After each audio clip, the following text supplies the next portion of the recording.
The death toll in the bombing that hit the center of Mogadishu on Saturday continues to rise, with more than 300 people now believed to have been killed and hundreds more seriously injured. The scale of the loss makes the attack, which involved a truck packed with several hundred kilograms of military-grade and homemade explosives, one of the most lethal terrorist acts anywhere in the world for many years. On Monday morning, Somalia's information minister announced that 276 people had died in the attack, with at least 300 people injured. Within hours, however, Abdikadir Abdurrahman, the director of Army ambulances, said his service had confirmed that 300 people died in the blast. The death toll will still be higher because some people are still missing, Abdurrahman told Reuters. More victims continue to be dug from the rubble spread over an area hundreds of meters wide in the center of the city. Rescue workers said a definitive death toll may never be established because the intense heat generated by the blast meant the remains of many people would not be found. Others may have been buried quickly by relatives. Dedicated to the devastating bombing, which provoked international condemnation, will focus attention on the decade-long battle against Al-Shabaab, an Islamist group in Somalia. Michael Keating, the UN Special Envoy to Somalia, called the attack revolting. The U.S. mission to Somalia said such cowardly attacks reinvigorate the commitment of the United States to assist our Somali and African Union partners to combat the scourge of terrorism. Al-Shabaab earlier this year vowed to increase its attacks after both the Trump administration and Somalia's recently elected president announced new military efforts against the group.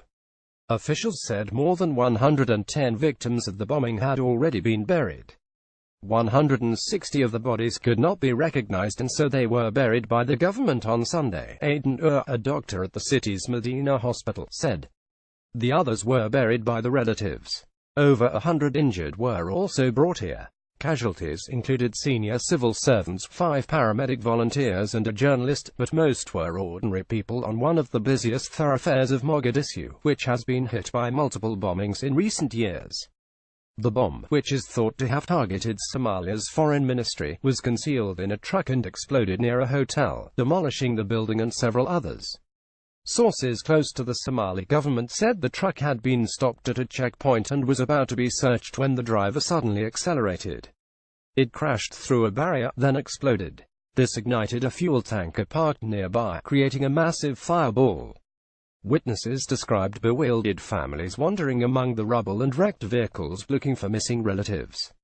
Bodies were carried from the scene on makeshift stretchers made of blankets, as people tried to dig through the debris with their hands. There's nothing I can say. We have lost everything, said Zainab Sharif, a mother of 4 who lost her husband in the attack. She sat outside a hospital where he was pronounced dead after doctors tried 4 hours to save him from an arterial injury. Muna Hajj, 36, said today, I lost my son who was dear to me. The oppressors have taken his life away from him.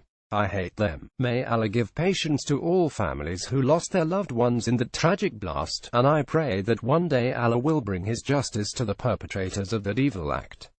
The President Mohammed Abdullahi Mohammed declared 3 days of national mourning and joined thousands of people who responded to a plea by hospitals to donate blood for the wounded. I am appealing to all Somali people to come forward and donate, he said. Mohammed, who took power in February, had vowed to rid the country of Al-Shabaab. He has faced huge challenges, with the insurgency proving resilient to the ramped-up offensive aided by the U.S. and a famine. Dr. Mohammed Yusuf, the director of Mogadishu's Medina hospital, said his staff had been overwhelmed by both dead and wounded. This is really horrendous, unlike any other time in the past. A Turkish air ambulance landed at Mogadishu airport on Monday morning to airlift 50 seriously injured people. Al-Shabaab, which has been affiliated to Al-Qaeda since 2011, has not yet claimed responsibility for the attack. However, the organization has a history of launching bomb attacks against civilian targets in Mogadishu, and is known to avoid claiming responsibility for operations which it believes may significantly damage its public image among ordinary Somalis. The bombing was reported on media outlets linked to Al-Shabaab. The scene of the explosion in Mogadishu.